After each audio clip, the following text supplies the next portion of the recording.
النهارده واحد من اهم فيديوهات الترشيحات اللي انا عملتها علشان اخليك تشتري اي موبايل من انا هرشحهم لك النهارده باقل من سعره في السوق ب 1000 جنيه. اوه ماي جاد، واو. ايوه زي ما انت سمعت كده، مش كلام اوفر وخلاص. واقول لك ازاي كمان شويه. لايكك الجميل، سبسكرايبك الرايق، كوبايه شايك وتعالى. جامد.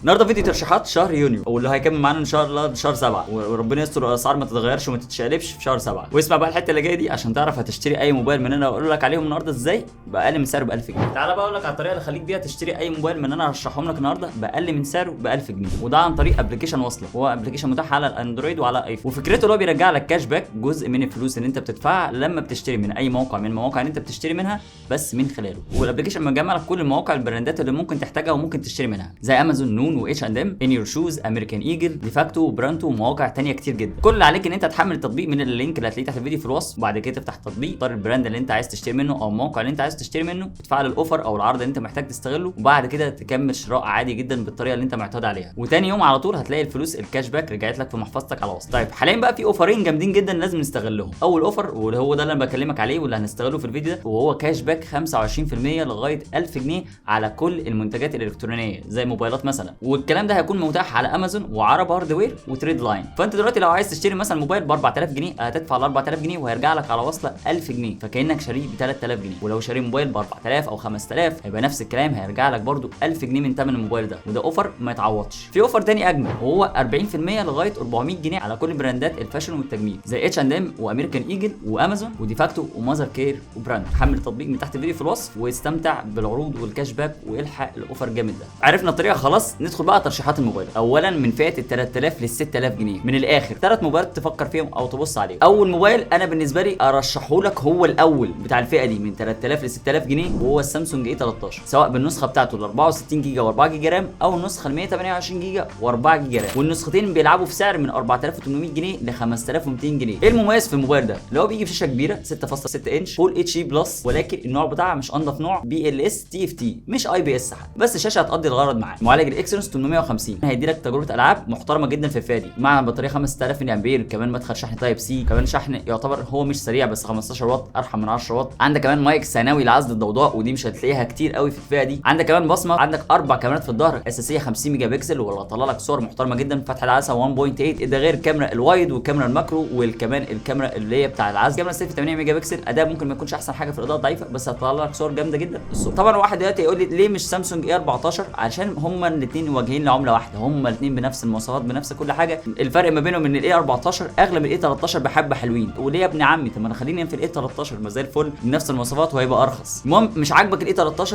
مش عاجبك الاي 14، في موبايل تاني الريلمي نارزو 50 اي. الموبايل ده رشحته قبل كده في ترشيحات شهر 5 او 4، وستيل صفقه كويسه جدا. بيجي ب 64 جيجا مع 4 جيجا رام او 128 جيجا و4 جيجا رام، والنسختين بيلعبوا في رينج من 4800 جنيه ل 5300 جنيه. بيجي بشاشه بنفس الحجم 6.5 انش، ولكن الكواليتي بتاعتها انضف شويه اي بي اس، وهي ب اتش دي بلس مش فول اتش دي بلس. فانت قدامك يا تروح للشاشه الاقل ككواليتي والريزوليوشن اعلى، او تروح للاي بي اس والريزوليوشن اقل، ودي بتاعتي. معالج هيليو جي 85 هيديك تجربه اداء ممتازه في الفئه دي، وتقدر تاخد فريم ريت الترا على المعالج ده على ببجي اللي هو حوالي 40 فريم. كاميرا اساسيه في الظهر 50 ميجا بكسل، وكاميرا للعزل وكاميرا للماكرو، مفيش كاميرا وايد. والكاميرا السيلفي نفس الكلام 8 ميجا بكسل. تجربه التصوير مقبوله جدا وكويسه جدا، ممكن سامسونج تتفوق عليه شويه ولكن هو ما زال هيديك تجربه تصوير محترمه. بطاريه برده 5000 ملي امبير مع شحن اسرع شويه 18 واط وتايب سي، وكمان في فينجر برينت او بصمه، ولكن هتستغنى عن حاجه واحده وهي المايك الثانوي لعزل الضوضاء. وطبعا الموبايلين ما فيهمش ان اف سي، لان اف سي جاي في الفئه اللي بعدها. طبعا بيتر قفلت خلاص كده، يعني خلاص ما فيش موبايلات تانية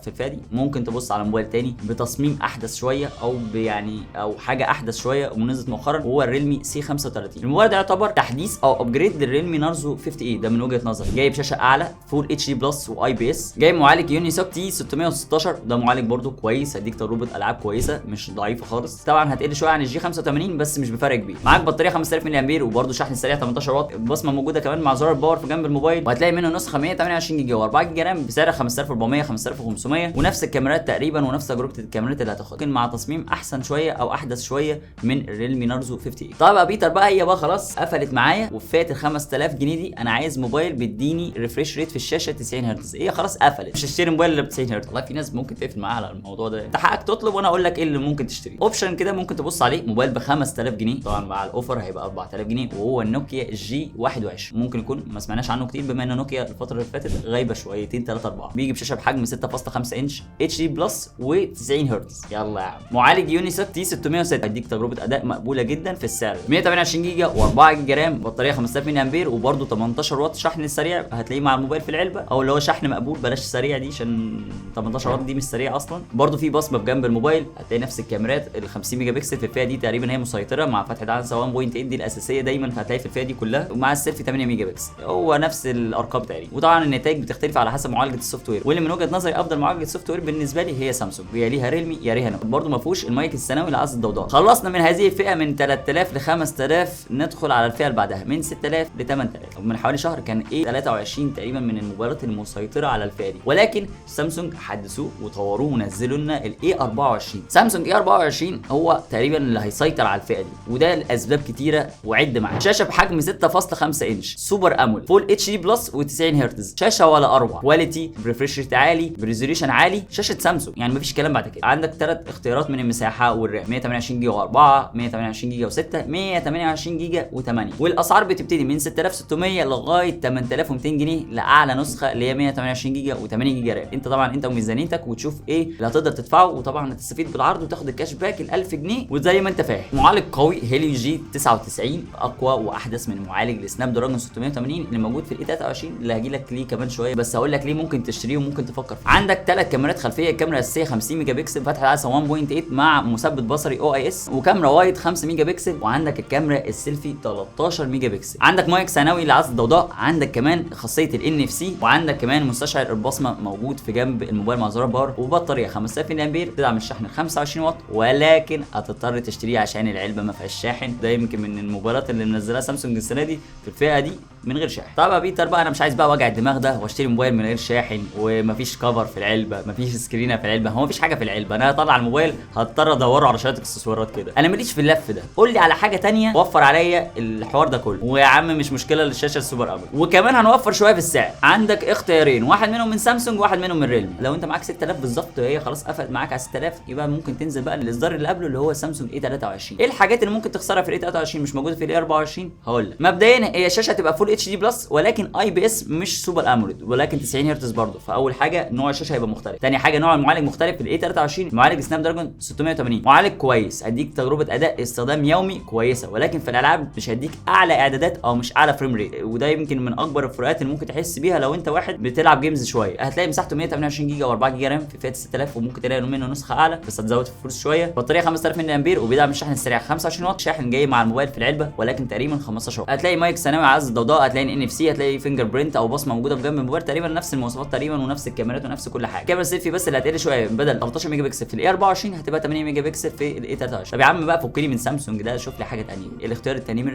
ريلمي 9 اي. الموبايل ده هيفضل حبه كده، فعلا هو مسيطر على الفئه دي ومن اكتر الموبايلات المحببه لقلبي في الفئه دي. فئه ال 6300 جنيه ل 6800 جنيه على حسب النسخه، 128 جيجا و4 ولا 128 جيجا و6 جيجا رام. المهم بقى الموبايل ده ايه مميزاته؟ شاشه 6.6 انش اي بي اس فول اتش دي بلس 90 هرتز، وبالنسبه لي انا بحب الشاشه اي بي اس في الفئه دي عشان يعني لو وقعت اتكسرت مش بتبقى حراقه، مش بتبقى غاليه. السوبر اموليد بتبقى علقه في تصليحها. طبعا السوبر اموليد اكيد طبعا اعلى ككواليتي من الاي بي اس، ولكن حراقه قوي. معالج سناب دراجون 680 نفس المعالج الموجود في الاي 23، وموفر جدا في عمر البطاريه، ولكن مش هيديك اعلى اداء في الالعاب او مش هيديك اعلى فريم ريت. وانت شوف انت ميال ليه. نفس الكاميرات تقريبا 50 ميجا بكسل الكاميرا الاساسيه زي ما قلت لك، والكاميرا السيلفي 8 ميجا بكسل، وتصويرها مقبول جدا، يجي بعد السامسونج على طول. بصمه موجوده في جنب الموبايل مع زرار باور، هتلاقي كمان ستيريو سبيكر سماعه المكالمات شغاله مع السماعه السفليه، ولكن الاي 23 والاي 24 هي سماعه مونو واحده بس صوتها عالي. هتلاقي مايك ثانوي لعزل الضوضاء، ولكن مش هتلاقي الان اف سي. فشوف وقرر انت ميال لايه اكتر حاجه. كده خلاص لغايه فئه 8000 قفلت، مفيش موبايل تاني؟ لا يا عم في موبايل تاني لسه متكلمين عنه من قريب، وهو الريلمي سي 55. يا عم ايه اللي فرق ما بينه دلوقتي وما بين الاي 24 والريلمي ريلمي 9 اي و اكتر حاجه مميزه في الموبايل ده اللي هو هيديك اعلى مساحه واعلى رام في الفئه دي، 256 جيجا مع 8 جيجا رام، ودي من اكتر المميزات اللي هيوفرها لك الموبايل ده. موبايل بشاشه 6.7 انش اي بي اس فول اتش دي بلس وب 90 هرتز، بيجي معالج هيليو جي 88 فيديك اداء اعلى من سناب دراجون 680 واقل شويه من الهيليو جي 99. بس انت لو عايز توسط الامور ومش حابب واجهه سامسونج او مش بتحب موبايل سامسونج او